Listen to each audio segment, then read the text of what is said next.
बहिनी घर कहाँ हो तिम्रो? कहाँबाट आएको? मेरो घर भादुङ हो। म गाउँबाट भागेर आएको काम गर्नलाई। हुन्छ बहिनी, म तिमीलाई काम खोजिदिन्छु, तर त्यति बेलासम्म तिमी मेरै रुममा बस, काम नपाउँदैसम्म। अनि यहाँनिर त्यसबाट बाहिरको कोही मान्छेसँग विश्वास नगर। यहाँ कुराहरू कुवासाहरू धेरै हुन्छन्, कसै काम लाउने बाहनामा शरीर छुन खोज्छन्। यो काठमाडौँ हो बहिनी, यहाँ मान्छेहरूले सर्टिफिकेट हेरेर काम दिँदैनन्, यहाँ शरीर हेरेर काम दिन्छन्। ल जाऊ हिँड मेरै कोठामा, म तिमीलाई काम खोजिदिन्छु।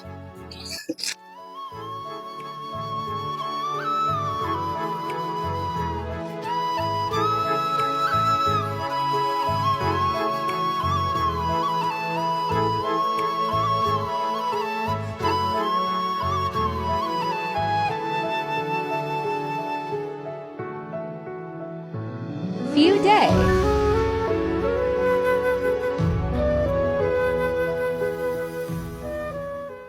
चित्र दिन भयो काम साम पनि गर्दिनँ, त्यतिकै सुतेको छ बसेको छ। पढाइदिन्छु, एउटै काम खोज्छ गर भनिदिन्छु।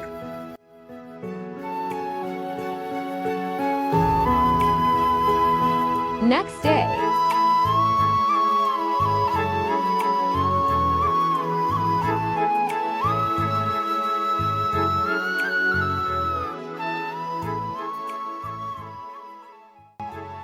बहिनी तिमी त बसेको छ, मोबाइल हेरेको छ, यसरी त म पाल्न सक्दिनँ। तिमी पनि आफै काम खोजेर गर। हुन्छ हुन्छ दिदी, म आज त रात परिसक्यो यहीँ बस्छु, भोलि चाहिँ काम खोज्न जान्छु नि है। हुन्छ हुन्छ, काम गर्नुपर्छ, यसरी बसेर हुँदैन। आजलाई चाहिँ बस्न दिनु, भोलि चाहिँ म बिहानै जान्छु। हुन्छ।